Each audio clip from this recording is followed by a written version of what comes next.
नमस्कार, मी सौरभ कोरटकर. तुम्ही बघत आहात TV9 मराठी. आता आपण बघूयात महाफास्ट 100. भाजपकडून सरकारी यंत्रणेचा गैरवापर, उत्तर पश्चिम मुंबईच्या जागेसाठी कोर्टात लढाई करणार, आदित्य ठाकरेंचा इशारा. उत्तर पश्चिम मुंबईचा निकाल संशयास्पद, 650 पेक्षा जास्त मतं ही आमच्या मोजणीत, अनिल परबांचा दावा. कोर्टात याचिका दाखल करून फेरमतमोजणीची मागणी करणार, अनिल परबांची माहिती. सरकारी यंत्रणेचा गैरवापर करत वायकरांचा विजय, सीसीटीव्ही फुटेज देण्याचाही नकार, अनिल परबांचे वायकर आणि निवडणूक आयोगावर आरोप. मुंबई उत्तर पश्चिम मधील निकाल हा एक आदर्श घोटाळा, फेरमतमोजणी करून अमोल कीर्तीकरांच्या विरोधात निकाल देण्यात आला. यामागे वंदना सूर्यवंशी यांचा हात, संजय राऊतांचा गंभीर आरोप. वायकर यांना विजयी करणारा मोबाईल फोन पोलीस ठाण्यातून बदलण्याचा प्रयत्न, वायकर यांचा खास माणूस निवृत्त PI सातारकर वनराई पोलीस 4 दिवसापासून काय डील करत होते, राऊतांचा सवाल. वनराई पोलीस ठाण्याचे PI राजभर हे अचानक रजेवर का गेले, संजय राऊतांचा आरोप. तर या प्रकरणी निवडणूक आयोगापासून कोर्टापर्यंत सर्व मार्ग हाताळणार, राऊतांची प्रतिक्रिया. पैसे वाटून नारायण राणे निवडून आले, राणेंच्या विजयासाठी घरोघरी पैसे वाटल्याचे व्हिडिओ समोर, संजय राऊतांचे नारायण राणेंवर गंभीर आरोप. कोकणातील जनता बिकाऊ आहे असा आरोप करून राऊतांनी कोकणातील जनतेचा अपमान केला. राऊत कपाळ करंटा माणूस, यांना कोकणात पाऊल ठेवून द्यायचं की नाही जनतेनं ठरवावं, नितेश राणेंचा हल्लाबोल. आगामी विधानसभेसाठी भाजपकडून 4 राज्यांसाठी प्रभारी नेमणूक, महाराष्ट्राच्या प्रभारीपदी भूपेंद्र यादव तर सहप्रभारीपदी अश्विनी वैष्णव यांची नियुक्ती. राज्यात भाजपमध्ये मोठे बदल होण्याची शक्यता, प्रभारी सहप्रभारी नियुक्तीनंतर राज्यात मोठ्या बदलांची शक्यता. प्रदेशाध्यक्ष मुंबई अध्यक्षांच्या कामगिरीचा प्रभारी आढावा घेणार. आमदार बच्चू कडूंचं राज्यात वसुलीचं मोठं काम, तर कडूंचं आता महायुतीला ब्लॅकमेल करण्याचं काम सुरू, रवी राणांचा बच्चू कडूंवर निशाणा. रोहित पवारांना शरद पवार गटात मोठी जबाबदारी मिळण्याची शक्यता, रोहित पवार आणि जयंत पाटलांमधील संघर्ष मिटवण्यासाठी पक्षांतर्गत हालचाली सुरू. अजित पवार गटातील अनेक जण पक्ष सोडण्याच्या तयारीत, काही आमदार आमच्याही संपर्कात, रोहित पवारांचा दावा. मोदींसोबत अजितदारांपेक्षा प्रफुल्ल पटेल यांचे फोटो दिसतात, पटेल यांचे गुजरात मार्गे मोदींशी काही संबंध असतील, रोहित पवारांचा खोचक टोला.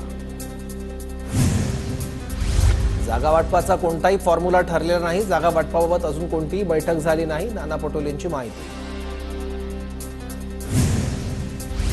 लोकसभेत आम्ही मोठं मन दाखवून सेनेला जास्त जागा दिल्या होत्या, आता विधानसभेत मबियानं आम्हाला जास्त जागा द्याव्यात, तर 85 आमदार निवडून आणण्याची इच्छा आहे, रोहित पवारांचं वक्तव्य.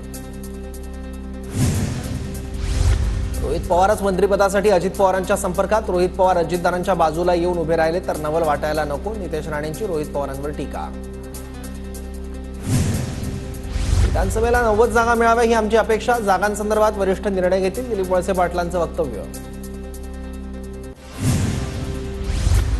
शरद पवारांचे मुख्यमंत्री एकनाथ शिंदेंना पत्र, पुणे जिल्ह्यातील दुष्काळ परिस्थितीबाबत बैठक बोलवण्याची विनंती. आमचा स्ट्राईक रेट चांगला, मात्र भाजपच मोठा भाऊ, शिंदे गटाच्या संजय निरुपम यांचं वक्तव्य. तर 2 दिवसांपूर्वी शंभूराज देसाई आणि शिरसाट यांनी वक्तव्य केलं होतं. मोठा भाऊ कोण, यावरून शिंदे गटातच मतमतांतर. कसबा विधानसभा ठाकरे गटाकडे गेली तरी कार्यकर्ता म्हणून काम करेन, कसब्याचे काँग्रेस आमदार रवींद्र धंगेकरांची प्रतिक्रिया. सरकारचं शिष्टमंडळ लक्ष्मण हाकेंच्या भेटीला, अतुल सावे, भागवत कराड, संदीपान भुमरेंची हाकेंसोबत चर्चा. मराठ्यांना ओबीसीतून आरक्षण न देण्याच्या मागणीवर लक्ष्मण हाके ठाम. छगन भुजबळांचा लक्ष्मण हाकेंच्या आंदोलनाला पाठिंबा, उद्या लक्ष्मण हाकेंच्या भेटीला जाण्याची शक्यता. लक्ष्मण हाकेंच्या उपोषणाची शासनाने दखल घ्यावी, तर सर्व आंदोलनांना सारखीच वागणूक मिळावी, हाकेंच्या उपोषणावर पंकजा मुंडेंची सरकारला विनंती. माझा कोणत्याही ओबीसी नेत्याला विरोध नाही, पण आम्हाला ओबीसीतून आरक्षण देण्याला विरोध कशाला करता, जरांगेंची लक्ष्मण हाकेंच्या ओबीसी आंदोलनावर प्रतिक्रिया. हक्क हिरावून घेत असताना ओबीसी तुमचा मित्र कसा असू शकतो, लक्ष्मण हाकेंचं मनोज जरांगेंना उत्तर. नांदेडमध्ये आदिवासी महादेव कोळी समाजाची बैठक पार, जात वैधता प्रमाणपत्रासाठी आदिवासी बांधव आग्रही, मागण्या मान्य न झाल्यास विधानसभा निवडणुकीत आदिवासी समाजाकडून उमेदवार देण्याचा निर्णय. संजय राऊतांना गांभीर्यानं घेण्याची आवश्यकता नाही. राऊतांचा आरोप राजकीय द्वेषानं प्रेरित असतो. प्रवीण दरेकरांचा टोला. यवतमाळच्या माजी खासदार भावना गवळींना मंत्रिमंडळात स्थान मिळण्याची शक्यता. शिंदे गट गवळींना विधान परिषदेवर घेऊन मंत्रिपद देणार, सूत्रांची माहिती. पुण्यातील 8 पैकी 6 जागा लढण्याची शरद पवार गटाची मागणी. पुण्याच्या विधानसभेच्या जागांचा अहवाल जयंत पाटलांकडे सादर होणार. पदाधिकारी आज जयंत पाटलांकडे 6 जागा लढवण्याची मागणी करणार. राज्यात समाजवादी पार्टी स्वबळावर विधानसभा निवडणूक लढवणार. समाजवादी पार्टी विधानसभेच्या 35 जागा लढवणार. आमदार अबू आझमी लवकरच अखिलेश यादव यांच्याशी चर्चा करणार.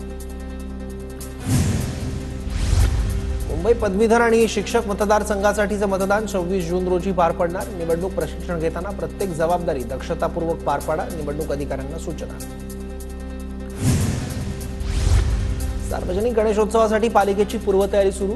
22 जून रोजी सर्व सार्वजनिक गणेशोत्सव मंडळाच्या बैठकीचं आयोजन. मुंबईत पाण्याच्या नियोजनाचा अभाव. बोरिवलीत अर्धा तासच पाणी. माडा कॉलनीत कमी दाबानं पाणी तर बीडीडी चाळीत अनेक घरांना पाणी नाही. तर जुहू कोळीवाड्यात रहिवाशांची पिण्याच्या पाण्यासाठी वणवण. इंग्लंडवरून येणारी शिवरायांची वाघनखं जुलैमध्ये साताऱ्यात आणली जाणार. साताऱ्याच्या छत्रपती शिवाजी महाराज संग्रहालयात वाघनखं ठेवणार. जळगावच्या सराफ बाजारात चांदीच्या दरात 1000 रुपयांनी पुन्हा वाढ. चांदीचे दर प्रति किलो 89,000 विना तिकीट प्रवास करणाऱ्या प्रवाशांवर मध्य रेल्वेची कारवाई. मे महिन्यात 4 लाख प्रकरणांमधून 2,844 कोटींचा दंड वसूल. मुंबईतील कोस्टल रोडच्या डागडुजीच्या कामाला सुरुवात. बोगद्याच्या आतील एकमार्गिका बंद. सरकारने प्रीपेड मीटरचा निर्णय मागे घ्यावा. प्रीपेड वीज मीटर लावणार नाही असे लेखी आदेश सरकारने काढावे. शरद पवार गटाच्या सलील देशमुखांची मागणी. अहमदनगरमध्ये पुणतांबा रेल्वे जंक्शनवर रेल्वे थांबत नसल्यानं ग्रामस्थांमध्ये रोष. जंक्शनला पुन्हा रेल्वे थांबा करण्याची मागणी, अन्यथा तीव्र आंदोलनाचा इशारा. नाशिक जिल्ह्यातल्या धरणांमध्ये 5% पाणीसाठा शिल्लक. शहराला पाणी पुरवठा करणाऱ्या गंगापूर धरणात अवघा 18% पाणीसाठा. नाशिककरांना चांगल्या पावसाची प्रतीक्षा. उजनी धरणाच्या पाणीसाठ्यात 10 दिवसात 10% वाढ. पाणलोट क्षेत्रात आतापर्यंत 148 मिलीमीटर पाऊस. पुण्याला पाणी पुरवठा करणाऱ्या धरणांची पाणी पातळी खालावली. केवळ 12.91% पाणीसाठा उपलब्ध. पाणी जपून वापरण्याचं प्रशासनाचं आवाहन. पावसाअभावी मुंबईतील धरण क्षेत्र तहानलेली. मुंबईकरांवरील पाणी संकट गडद होण्याची भीती. धाराशिव जिल्ह्यातील शेतकऱ्यांना खरीप हंगामासाठी विविध बँकांना 1583 कोटी रुपयांचं पीक कर्ज वितरण करण्याचं उद्दिष्ट. केवळ 403 कोटी म्हणजे 25% कर्ज वाटप. राष्ट्रीयकृत बँकांचा कर्ज वाटपात आखडता हात. पुण्याच्या पुरंदरमध्ये उन्हाळी टोमॅटोमधून लाखोंचं उत्पादन. 2 एकर टोमॅटोमध्ये शेतकऱ्याने 16 लाखांचं उत्पादन घेतलं.